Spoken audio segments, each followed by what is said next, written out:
بعد الفيديو ده يا إما هتكمل زي ما أنت يا إما هتشوف نفسك بشكل مختلف. الثقة بالنفس مش إحساس، دي مهارة، واللي ما اتعلمهاش بيدفع الثمن. وده ملخص كتاب قوة الثقة بالنفس براين تريسي. الجزء الأول: الثقة بالنفس بتبدأ منين بجد؟ خليني أقولك الحقيقة من غير لف ودوران. أكبر عدو ليك مش الفشل ولا الناس ولا الظروف. أكبر عدو ليك هو الصوت اللي جوه دماغك، الصوت اللي بيقولك مش وقته، خليني في الأمان أحسن. براين تريسي بيقول الإنسان بيبقى نسخة من أفكاره اللي بيفكر فيها طول الوقت. أنت مش عايش حياتك، أنت عايش تصورك عن حياتك. اللي جواك بيطلع بره. لو جواك لخبطة يبقى قراراتك متلخبطة، لو جواك خوف يبقى تصرفاتك دفاعية، لو عندك شك خطواتك هتكون بطيئة. لكن لو جواك وضوح، قيم ثابتة وهدف، هتلاحظ حاجة غريبة: إن الدنيا نفسها بدأت تتعامل معاك بشكل مختلف. مش علشان الناس اللي اتغيرت، لكن علشان انت اللي اتغيرت. الجزء التاني: القيم، العمود الفقري للثقة. عمرك سألت نفسك ليه في ناس ثابتة مهما الدنيا ضغطت عليها؟ علشان عندهم حاجة مهمة جدا: قيم واضحة، عارفين ايه اللي يقبلوه وايه اللي يرفضوه وامتى يقولوا لأ من غير اي احساس بالذنب. الانسان المتردد غالبا انسان مش محدد قيمته، وكل مرة تسكت وانت لازم تتكلم، تمشي عكس قناعتك، ترضي غيرك وتدوس على نفسك، انت مش بتخسر موقف، انت بتخسر احترامك لنفسك. براين تريسي بيقول النزاهة مش اخلاقه بس، دي مصدر قوة نفسية رهيبة. لما تنام وانت راضي عن نفسك بتصحى اقوى. الجزء الثالث: الهدف، ليه من غير هدف الثقة بتقع؟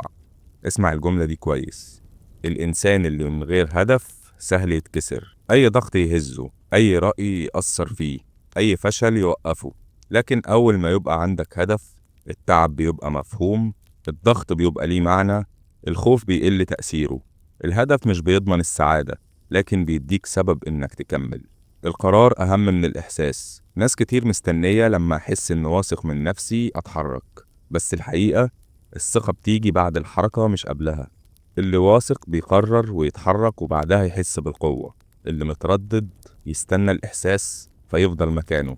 الجزء الرابع: الخوف مش عدوك زي ما انت فاكر. خلينا أقولها صريحة: الخوف مش عدوك، الخوف دليل إنك خرجت من منطقة الراحة، بتكبر، بتعمل حاجة مهمة. لو مش خايف يبقى غالبا انت واقف مكانك. منطقة الراحة مش أمان، دي ركنة مؤقتة للموت البطيء. الجزء الخامس: الكفاءة، الثقة اللي ما بتتهزش. أقوى ثقة في الدنيا مش في الصوت العالي ولا الشكل ولا الادعاء. أقوى ثقة هي أنا فاهم أنا بعمل إيه. براين تريسي بيأكد إن الثقة بتتبني بالإتقان. كل ما تتعلم أكتر، تتدرب أكتر، تغلط وتتعلم، إحساسك بالقوة من جواك بيزيد. ومحدش بيتولد محترف، الناجحين مش أذكى بس هم اتدربوا أكتر. أي مهارة ممكن تتعلم، ممكن تتطور، ممكن تتقن، لكن الكسلان هو اللي بيسميها موهبة. الجزء السادس: دماغك، يا إما في صفك يا إما ضدك. خليني أسألك: أنت بتكلم نفسك إزاي؟ بتقول أنا ضعيف، أنا دايما بتأخر، مش هعرف؟ ولا أنا بتعلم، أنا بتقدم، أنا ماشي في الطريق؟ الكلام اللي بتقوله لنفسك هو برمجة يومية. أنت يا بتبرمج نفسك للفشل يا بتبرمجها للثبات والقوة. التخيل العقلي، دماغك مش بيفرق بين حاجة حصلت بجد وحاجة انت تخيلتها. علشان كده تخيل النجاح، تخيل المواجهة، تخيل انك ثابت وعقلك لوحده هيبدأ يخلق حلول. الجزء السابع: ركز على اللي انت شاطر فيه. انت مش وحش، انت بس في مكان مش شبهك، او مركز على حاجة مش شبهك. الناس القوية عارفة نقط قوتها وسايبة الباقي. نقطة ضعفك مش عيب، دي حدود طبيعية. الجزء الثامن: الفشل والشدة. كل أزمة بتسألك أنت مين بجد. الفشل ما بيدمركش، بيكشفك. الفرق الوحيد: في واحد يتعلم وفي واحد بينسحب. براين تريسي بيقول النجاح لعبة محاولات، اللي يحاول أكتر بيكسب. الجزء التاسع: تحمل المسؤولية. لوم الظروف راحة مؤقتة، تحمل المسؤولية هو قوة حقيقية.